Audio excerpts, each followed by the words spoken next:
Bharat Myanmar సరిహద్దులో 2 రోజుల క్రితం జరిగిన దాడుల్లో 3 ఉల్ఫా అనే వేర్పాటు సంస్థ నేతలు మరణించారు. అయితే ఈ దాడులకు ఇండియన్ ఆర్మీనే కారణమని ఆ సంస్థ ఆరోపించింది. కానీ అలాంటి సమాచారమేమీ తమ దగ్గర లేదని భారత సైన్యం ప్రకటించింది. అస్సాం సీఎం హిమంత బిశ్వ శర్మ కూడా ఇదే మాట చెప్పారు. United liberation front of Assam అనేది ఇండిపెండెంట్ సంస్థ.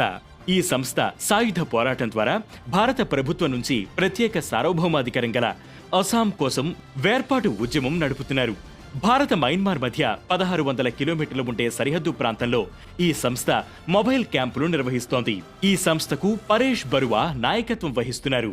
అయితే జూలై 13న తెల్లవారుజామున 2 గంటల నుంచి 4 గంటల మధ్య సరిహద్దుల్లో ఉన్న వివిధ మొబైల్ క్యాంపులపైన ఇండియన్ ఆర్మీ డ్రోన్లు, మిసైళ్లతో దాడి చేసిందని ఆ సంస్థ పేర్కొంది. మొదట 150కి పైగా ఇజ్రాయెల్, ఫ్రెంచి డ్రోన్లను ప్రయోగించారని, ఈ డ్రోన్ దాడిలో ఉల్ఫా ఐకి చెందిన నయాన్ అసోమ్ అలియాస్ మేథీ చనిపోగా మరో 19 మంది గాయపడ్డారని పేర్కొంది.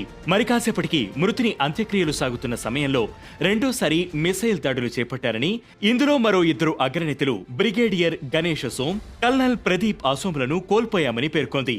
సరిహద్దుల్లో నివసిస్తున్న అరుణాచల్ ప్రదేశ్ వాసులు ఈ దాడులను నిర్ధారించగలరని కూడా ఈ సంస్థ పేర్కొంది.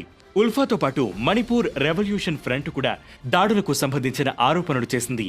అలాంటి దాడులు చోటు చేసుకున్న సమాచారం తమ దగ్గర లేదని రక్షణ శాఖ PRO lieutenant colonel Mahender Rawat పేర్కొన్నారు. ఇలాంటి ఆపరేషన్ చేపట్టిన దాఖలా లేదని అస్సాం సీఎం హిమంత బిశ్వ శర్మ కూడా పేర్కొన్నారు. మయన్మార్లో అంతర్గత సంక్షోభం వల్ల సాయుధ బలగాలు ఒకరిపై మరొకరు దాడులు చేసుకోవడం పరిపాటి. ఇది కూడా అందులో భాగంగా చూడాలని రక్షణ శాఖ వర్గాలు భావిస్తున్నాయి. ఇందుకు మయన్మార్ మిలిటరీ గాని, మయన్మార్లోని ఇతర సాయుధ సంస్థలు గాని బాధ్యులై ఉండవచ్చని అభిప్రాయపడుతున్నాయి. 1980 నాటి నుంచి ఈశాన్యంలోని తిరుగుబాటు దళాలు మయన్మార్లో తమ ఉనికిని చాటుతున్నాయి. భారత రక్షణ శాఖ అనేక సందర్భాల్లో ఈ అంశాన్ని లేవనెత్తింది. మిలిటెంట్లు మయన్మార్ భూభాగాన్ని ఈశాన్యంలో దాడులకు ఉపయోగిస్తున్న అంశాన్ని ప్రస్తావించింది. సగాయింకి చెందిన దట్టమైన అరణ్యంలో ఉల్ఫా ఐ క్యాంపులు నిర్వహిస్తోంది. అలాగే వక్తతం బస్తీ, హొమైద్ బస్తీ, హోయద్ బస్తీ, హకియత్ ప్రాంతాల్లో దాని మూలాలు ఉన్నాయి. చైనా మయన్మార్ సరిహద్దులోని పాగ్మా, నాగా ప్రాంతాల్లోనే క్యాంపులను నిర్వహిస్తోంది.